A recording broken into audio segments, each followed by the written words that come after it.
نحمده ونصلي على رسوله الكريم اما بعد فقد قال الله تبارك وتعالى كما ورد في سورة الطلاق اعوذ بالله من الشيطان الرجيم بسم الله الرحمن الرحيم يا ايها النبي اذا طلقتم النساء فطلقوهن لعدتهن واحصوا العدة واتقوا الله ربكم لا تخرجوهن من بيوتهن ولا يخرجن إلا أن يأتين بفاحشة مبينة وتلك حدود الله ومن يتعد حدود الله فقد ظلم نفسه لا تدري لعل الله يحدث بعد ذلك أمرا صدق الله العظيم۔ میں نے کسی موقع پر یہ عرض کیا تھا کہ قرآن مجید میں یہ مکی اور مدنی صورتوں کا جو مزاج ہے، اس میں جو ایک فرق ہے، اس کی تاثیرات میں جو فرق ہے، واقعہ یہ ہے کہ وہ اس دورہ قرآن ہی میں سمجھ میں آتی ہے، ورنہ آدمی جب پڑھتا ہے تھوڑا تھوڑا کرتا ہوا پڑھتا ہے تو وہ ساری چیزیں اس تیزی کے ساتھ، اس سیکوینس کے ساتھ سامنے نہیں آتی۔ بہرحال مکی قرآن کی اپنی ایک شان ہے، مدنی صورتوں کا اپنا ایک رنگ ہے۔ اس کو میں نے تعبیر کیا تھا کہ دو جنتیں ہیں قرآن میں، جنتان، ایک مکی جنت ہے، ایک مدنی جنت ہے، تو ہم مدنی جنت کی سیر کر رہے ہیں۔ 8 صورتیں ہم پڑھ چکے ہیں، اب جو آخری 2 صورتیں رہ گئی ہیں اس گلدستے کی، یہ دونوں نہایت حسین جوڑے کی شکل میں ہیں۔ یہاں جو علامت ہے جوڑا ہونے کی، وہ پہلی تو ایک ہے ظاہری، دونوں صورتیں شروع ہوں گی، سورہ طلاق بھی، سورہ تحریم بھی، یا ایھا النبی، یا ایھا النبی۔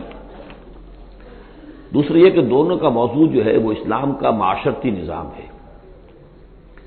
اسلام کا معاشرتی نظام اور خاص طور پر آئلی نظام، آپ کو معلوم ہے اس کی اتنی اہمیت ہے کہ سورہ بقرہ سے بات شروع ہوئی، 4 رکوع وہاں پر مفصل انہی موضوعات پر آئے، پھر سورہ نساء میں مفصل بحثیں آئی، پھر یہ کہ سورہ نور میں، سورہ احزاب میں، پھر مجادلہ میں ہم نے دیکھا کہ ایک مسئلہ آ گیا زہار کا، اور اب یہاں پر 2 صورتیں مکمل آ رہی ہیں اس 10 صورتوں کے مجموعے میں بھی۔ تو اس سے اندازہ ہونا چاہیے کہ اس آئلی قوانین کا اور معاشرتی جو ویلیوز ہیں اسلام کی، ان کی کتنی اہمیت ہے اللہ تعالیٰ کے نزدیک۔ ان میں جو 2 جوڑے کے جو یہ 2 فرد ہیں، تو گھریلو زندگی میں 2 امکانی صورتیں پیدا ہوتی ہیں۔ ایک تو معتدل تو یہ ہے کہ جو اللہ کے حقوق ہیں ان کو فائق رکھا جائے، اس کے نیچے جو اللہ نے حق شوہر پر بیوی کا رکھا ہے وہ بیوی ادا کرے، جو بیوی پر شوہر کا فرض ہے وہ شوہر جو ادا کرے۔ تو یہ فرائض اور حقوق کا ایک توازن ہے جو اللہ تعالیٰ نے قائم کیا ہے۔ اگر یہ توازن خوبصورتی سے چل رہا ہے، حدود اللہ جو ہیں وہ ٹوٹ نہیں رہی ہیں، کہیں اس میں کوئی رخنا پیدا نہیں ہو رہا ہے، شوہر بھی بیوی بھی اپنے فرائض دینی کو ادا کرنے میں لگے ہوئے ہیں، چاہے ان میں ہائر لیول پر جا کر تھوڑا سا فرق ہو جاتا ہے، جو عام زندگی ہے اس میں کوئی فرق نہیں ہے، نماز عورت کو بھی پڑھنی ہے، مرد کو بھی پڑھنی ہے، زکوٰۃ مرد کو بھی دینی ہے، عورت کو بھی دینی ہے، روزہ عورت کو بھی رکھنا ہے، مرد کو بھی رکھنا ہے، حج جو ہے وہ فرض ہے۔ اس کے بعد دعوت و تبلیغ میں آگے تھوڑا سا فرق ہو جائے گا کہ عورتوں کا دائرہ محدود ہو جائے گا، وہ مردوں میں جا کے دعوت و تبلیغ نہیں کریں گی، خواتین میں کریں یا اپنے محرم مردوں میں کریں، لیکن فرضیت قائم رہتی ہے۔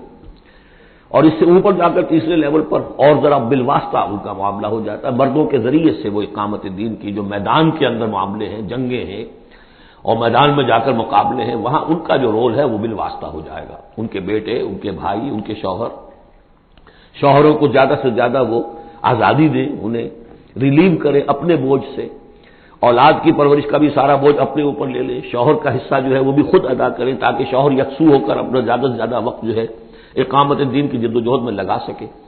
تو یہ تو ہے نارمل جو چاہیے۔ اب اب نارملٹی یا ادھر ہوگی یا ادھر ہوگی، ایک طرف کو ہوئی، فرض کیجئے لیفٹ کی طرف ہو گئی، اس کی معنی کیا ہے کہ مزاج نہیں مل رہا، ہر وقت کی چک چک ہے، خامخواہ جو ہے گھر جو ہے اس کے اندر اختلاف ہی اختلاف ہے، ہر وقت کی لڑائی چل رہی ہے، تو اس سے بہتر ہے طلاق ہو جائے۔ وہ ہے طلاق، سورہ طلاق، کہ خامخواہ اس قسم کے مسئلوں میں، لیکن یہ کہ طلاق جو آخری شکل ہے اس کے کچھ حدود ہیں، قیود ہیں، ضوابط ہیں، قواعد ہیں، قوانین ہیں، ان کی پوری پابندی ہو۔ جیسا کہ سورہ نساء میں ہم دیکھ چکے ہیں کہ اگر وہ علیحدہ ہو جائیں تو اللہ دونوں کو غنی کر دے گا، اس کو بھی اور اس کو بھی، اس کے لیے بھی کوئی بہتر، شوہر کے لیے بہتر کوئی بیوی عطا کر دے گا اور اس بیوی کو کوئی شوہر بہتر عطا کر دے گا۔ ایک دوسری انتہا یہ ہوتی ہے کہ شوہر اپنی بیویوں کی اتنی دلجوئی کرے، اتنی ان کی جو ہے پیمپرنگ جس کو کہتے ہیں کرے کہ اس میں حدود اللہ بھی ختم ہو جائے، شریعت کے تقاضے بھی ختم ہو جائیں، شریعت کے احکام بھی کہیں جو ہیں پامال ہو جائیں۔ سب سے بڑھ کر یہ کہ جو اپنے فرائض ہیں، دعوت و اقامت دین کی جدوجہد کو ان کو وہ ادا نہ کر سکے، تو اہل و عیال کا اتنا لحاظ، یہ غلط ہے۔ تو دو انتہاؤں کو یہاں پر لیا گیا ہے۔ پہلی انتہا میں بھی بات کی گئی ہے حضور سے، دوسری میں بھی، اگرچہ پہلے کا سوال حضور کے لیے ہے ہی نہیں، حضور نے نہ کوئی طلاق دی نہ آپ کو طلاق دینے کی اجازت تھی، اس لیے کہ آپ کی ازواج مطہرات جو ہیں وہ تو امت کے لیے ماؤں کی حیثیت سے ہیں، اور سورہ احزاب میں ہم پڑھ چکے ہیں کہ وہ کسی اور سے بعد میں نکاح نہیں کر سکتی تھی، تو طلاق دینے کا سوال نہیں، اسی لیے آپ کو 4 کی وہ حد ہے، لمٹ ہے، اس سے بھی آگے بڑھ کر مزید نکاح کرنے کی اجازت دی گئی تھی۔ بہرحال یہ رب دیکھ لیجئے گا۔ اب آنکھیں ہم چلتے ہیں وقت کی کمی کے پیش نظر، زیادہ تمہید میں وقت نہیں لینا چاہتا۔ ان صورتوں پر میرے بڑے مفصل دروس موجود ہیں، وہ آپ دیکھ سکتے ہیں۔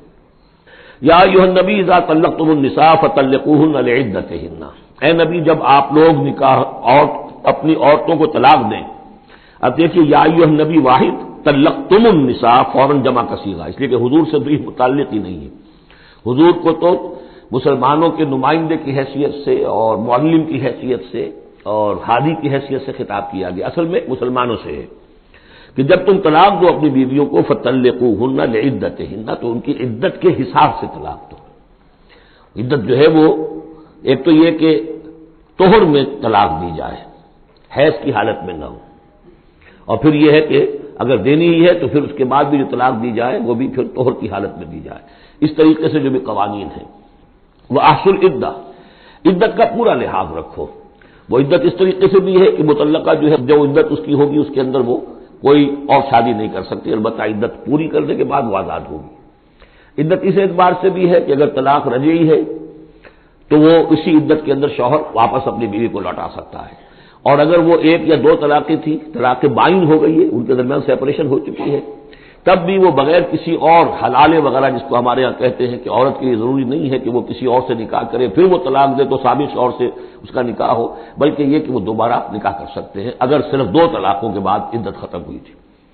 تو یہ تمام قواعد و ضوابط ہیں۔ واتقوا اللہ ربکم، اور اللہ کا تقوی اختیار کرو جو تمہارا رب ہے۔ لا تخرجوہن من بیوتہن، انہیں مت نکال باہر کرو ان کے گھروں سے کہ بس غصے میں آئے ہوئے ابھی طلاق بھی نکل جاؤ میرے گھر سے، یہ نہیں، یہ قطعی غلط بات ہے۔ اس کی عدت ہے اور اس عدت کے اندر وہ تمہارے ہاں رہ سکتی ہے، تمہیں رکھنا ہے اسے اپنے ہاں۔ ولا یخرجن، وہ خود بھی نہ نکلے، الا ان یاتین بفاحشۃ مبینہ، البتہ اگر کوئی کھلی بے حیائی کی بات ہوئی ہے، کوئی بدکاری کی ہے عورت نے، وہ معاملہ اور ہو سکتا ہے کہ اس میں کوئی سختی کی جائے، عام حالات میں نہیں۔ وتلک حدود اللہ ہے، یہ اللہ کے حدود ہیں۔ ومن یتعدی حدود اللہ ہے، اور جو اللہ کی حدود سے تجاوز کرے گا فقد ظلم نفسہ، تو اس نے تو اپنے اوپر بڑا ظلم کیا۔ لا تدری لعل اللہ یحدث بعد ذلک امرا، تمہیں نہیں معلوم کہ شاید اس کے بعد اللہ تعالیٰ کوئی نئی صورت پیدا کر دے۔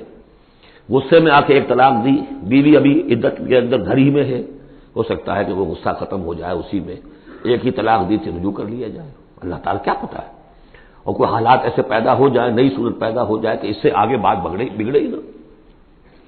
فَإِذَا بَلَغْنَ أَجَلَهُنَّ، البتہ جب عدت پوری ہو گئی ان کے جو میعاد ہے، فام سے اب تمہیں فیصلہ کرنا ہوگا، فَأَمْسِكُوهُنَّ بِمَعْرُوفٍ أَوْ فَارِقُوهُنَّ بِمَعْرُوفٍ، یا تو اب طے کر لو کہ اگر رجوع کرنا ہے تو بس اپنے گھر میں روکو لیکن بھلے طریقے سے، یہ نہیں کہ انہیں ستانے کے لیے روک لیا جائے، اور فارقوہن، یا پھر ان کو چھوڑ دو، ان سے علیحدگی اختیار کر دو، وہ بھی بالمعروف، بمعروف دستور کے مطابق بھلے طریقے سے۔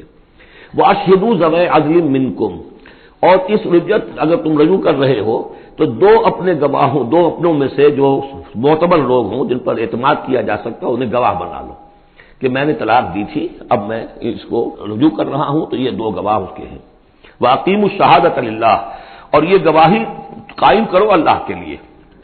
ذالکم یوعظ بہ، یہ ہے جو جس کی نصیحت کی جا رہی ہے، من کان یؤمن باللہ والیوم الآخر، اس شخص کو کہ جو ایمان رکھتا ہو اللہ پر اور یوم آخر پر۔ جیسے ہم نے 2 جگہ دیکھا کہ حضور کا اسوہ حسنہ ہے، لیکن کس کے لیے؟ اپنی جگہ تو وہ اسوہ حسنہ کاملہ ہے، لیکن اس سے استفادہ کون کرے گا؟ من کان یرجو اللہ والیوم الآخر وذکر اللہ کثیرا۔ حضرت ابراہیم اور ان کے ساتھیوں کی زندگی میں بھی اسوہ ہے، کس کے لیے؟ من کان یرجو اللہ والیوم الآخر۔ اسی طرح یہاں فرمایا ذالک یوعظ بہ، یہ وعظ اور نصیحت تو کی جا رہی ہے، لیکن کس کے لیے؟ من کان یؤمن باللہ والیوم الآخر، جو ایمان رکھتا ہو اللہ پر اور یوم آخر پر۔ اب اس کے بعد اس سورہ مبارکہ میں یہ بڑا عجیب مقام ہے اس اعتبار سے قرآن کا. عجیب کے معنی کیا ہے؟ دل لبھانے والا، حسین.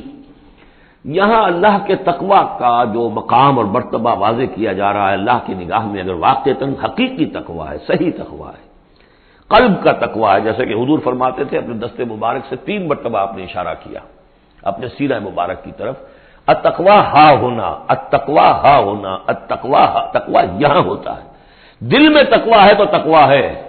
باقی لباس اور وضاقت یہ ساری متقیوں کسی بنا لی اور اندر کا معاملہ نہیں ہے تو یہ بہروپ ہے، یہ تقوی نہیں ہے.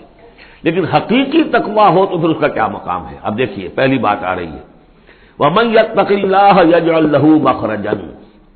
جو شخص اللہ کا تقوی اختیار کرے گا اللہ اس کے لیے راستہ پیدا کر دے گا. جہاں بالکل نظر نہیں آئے گا کہ کوئی راستہ، اللہ راستہ پیدا کر دے گا.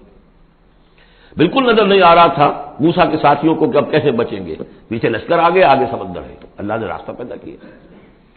خود حضرت ابو بکر کا جو حال ہو گیا تھا کہ حضور اگر انہوں نے ذرا بھی دیکھ لیا نیچے اپنے قدموں کی طرف بھی نگاہ ڈالی تو ہم نظر آ جائیں گے، آپ نے فرمایا لا تحزن ان اللہ معنا، راستہ نکالتا اللہ.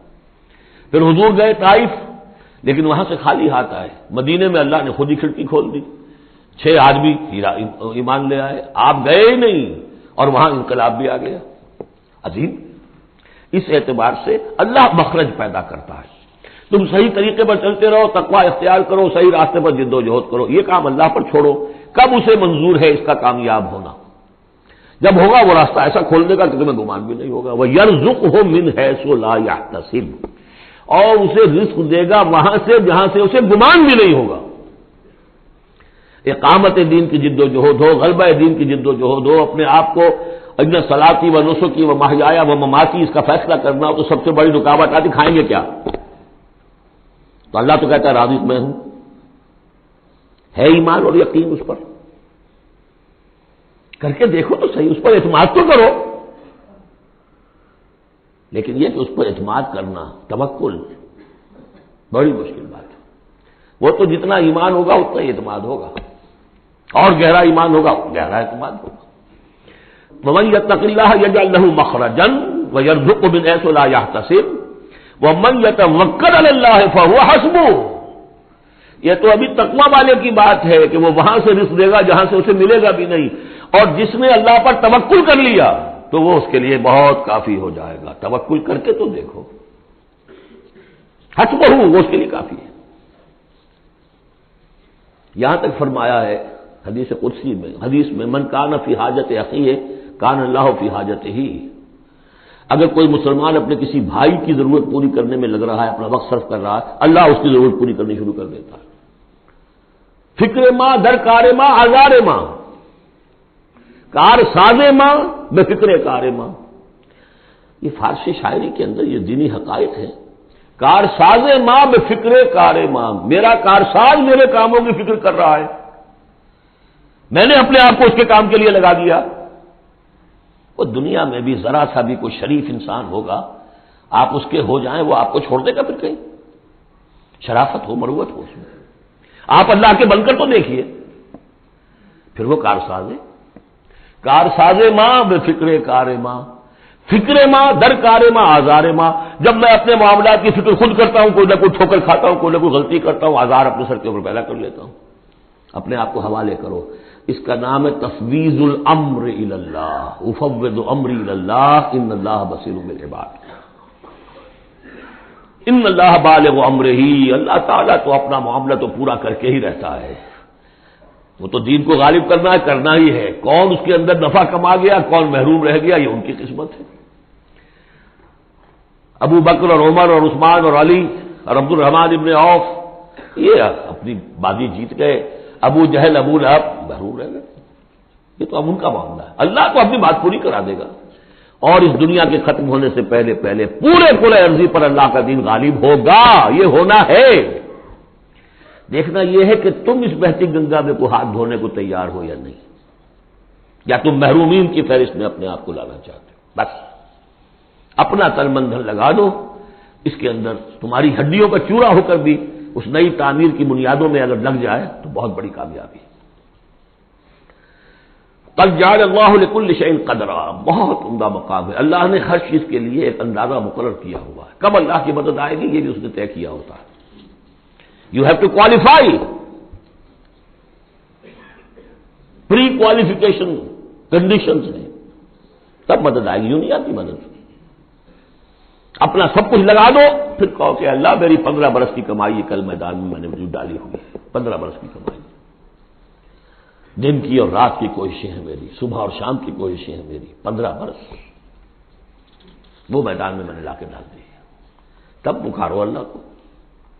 اپنا مال بچا کے رکھنا ہے، اپنی مستقبل کو بھی بچانا ہے، اپنی اولاد کو بھی بچانا ہے، اور اللہ کا دین غالب ہو جائے. کہیں نام لکھا کے کسی جماعت میں شامل ہو کر بڑا تیر مار دیا، گویا کہ اللہ تعالیٰ تو جانتا ہی نہیں. کتنی کنٹریبیوشن ہے، کتنا ایثار ہے، کتنی قربانی ہے، کتنا وقت ہے، کتنی محنت ہے، اللہ جانتا ہے. باقی اس نے ہر چیز کا ایک اندازہ مقرر کیا ہوا ہے. اب اس کے بعد پھر آ رہا ہے وہی طلاق کا معاملہ. واللائی یئسن من المحیض من نسائکم، اور تمہارے ہاں کی وہ خواتین کے جن کا حیض کا سلسلہ بند ہو چکا ہو، مایوس ہو چکی ہو حیض سے، ان ارتبتم فعدتہن ثلاثۃ اشہر، اگر اس میں کوئی شک بھی ہو تو پھر 3 مہینے عدت ہو جائیں گے. اب حیض تو آ نہیں رہا کہ 3 طہور اور 3 حیض کا کوئی حساب کیا جائے.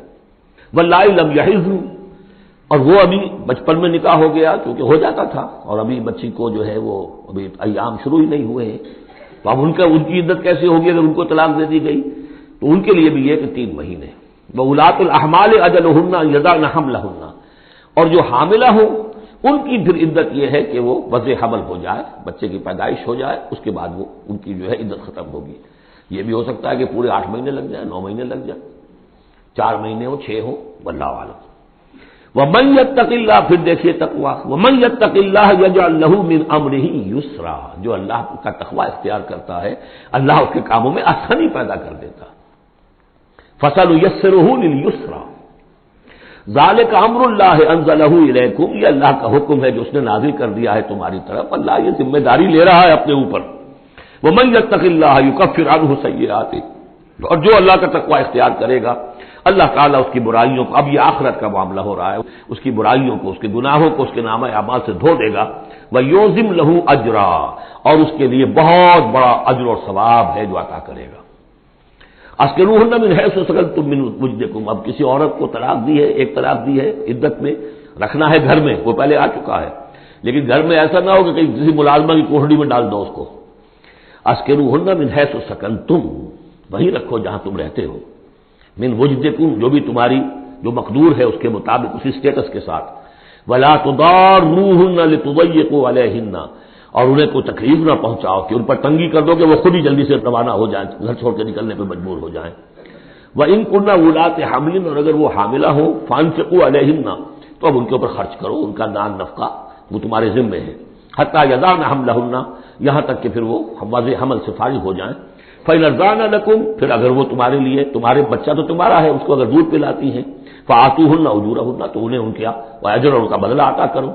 وَاعْتَمِرُوا بَيْنَكُم بِمَعْرُوفٍ، اور آپس میں مشورہ کر لیا کرو بڑے بھلے طریقے سے. اگر طلاق بھی ہو گئی کوئی بات نہیں، انسان تو ہے نا، انسانی سطح پر، اب شوہر بیوی نہیں رہے لیکن انسان تو ہے، انسانی سطح کے اوپر بات کر لی جائے. وَاعْتَمِرُوا بَيْنَكُم بِمَعْرُوفٍ وَإِن تَعَاصَرْتُمْ، اور اگر کہیں ایسی زدم زدہ ہو جائے کہ بیوی کہ میں تو دودھ نہیں پلاتی یا کوئی اور مسئلہ ہو، فَسَتُرْضِعُ لَهُ أُخْرَىٰ، تو پھر کوئی اور عورت جو ہے اس کو دودھ پلائے. لِيُنْفِقْ ذُو سَعَةٍ مِّن سَعَتِهِ، اب اس تمام معاملے میں جو بھی شوہر ہے وہ خرچ کرے، جو وسعت والا ہے وہ اپنی وسعت کے مطابق خرچ کرے، جو اس کا بھی سطح اللہ نے اسے دی ہے اس کے مطابق. وَمَنْ قُدِرَ عَلَيْهِ، اور جس کے اوپر اللہ تعالیٰ نے رزق کی کوئی تنگی رکھی ہے، ناپ تول کر دے رہا ہے، کوئی فراوانی نہیں ہے، فَلْيُنْفِقْ مِمَّا آتَاهُ اللَّهُ، تو وہ خرچ کرے اس میں سے جو اللہ نے اس کو دیا ہے. لَا يُكَلِّفُ اللَّهُ نَفْسًا إِلَّا مَا آتَاهَا، اللہ تعالیٰ کسی جان کو ذمہ دار نہیں بنائے گا مگر اسی حد تک جو کچھ کہ اس نے اسے دے رکھا ہے. کشادگی دی ہے تو اپنی اس بیوی جو ہے متعلقہ اس کے اوپر تم رکھو، کشادگی رکھو، تنگی ہے تو ٹھیک ہے اس حساب سے دو، اللہ تو جانتا ہے. سَيَجْعَلُ اللَّهُ بَعْدَ عُسْرٍ يُسْرًا، یقیناً اللہ تعالیٰ جو ہے اس کے لیے سختی کے بعد آسانی بھی پیدا کر دے گا. وَكَأَيٍّ مِّن قَرْيَةٍ أَتَتْ عَنْ أَمْرِ رَبِّهَا، اور کتنی ہی بستیاں ایسی ہیں جنہوں نے اپنے رب کے حکم سے سرکشی کی، وَرُسُلِهِ، اور اپنے رسولوں سے سرتابی کی، ان کا کفر کیا. فحاسبناها حسابا شدیدا وعذبناها عذابا نکرا، تو ہم نے پھر ان سے محاسبہ کیا، ان کا بہت شدید محاسبہ، اور ہم نے ان پر آفت ڈالی اور عذاب بھیجا ان پر بہت بڑا عذاب۔ فذاقت وبال امرها، پھر ان بستیوں نے اپنے معاملے کی پوری سزا جو ہے بھگت لی۔ وکان عاقبت امرها خسرا، اور یقیناً جو ابھی عاقبت والا معاملہ آنے والا ہے، ان کے معاملے کا جو ابھی عاقبت ہے وہ تو پھر بڑے ہی ٹوٹے والا معاملہ ہے۔ اعد اللہ لهم عذابا شدیدا، اللہ تعالیٰ نے ان کے لیے بڑے شدید عذاب کو تیار کیا ہوا۔ فاتقوا اللہ یا اولی الالباب، تو اے ہوش مندو اللہ کا تقوی اختیار کرو، وہی تقوی جس کے اوپر 4 مختلف طور سے بات ہو چکی ہے۔ الذین آمنوا، اے وہ ہوش مندو جو ایمان بھی لے آئے ہو، اللہ کا تقوی اختیار کرو۔ قد انزل اللہ الیکم ذکرا، اللہ نے تمہاری طرف ذکر نازل کر دیا ہے۔ یہ آیت بڑی اہم ہے، ذکر کی آگے وضاحت آ رہی۔ ذکر سے مراد کیا ہے؟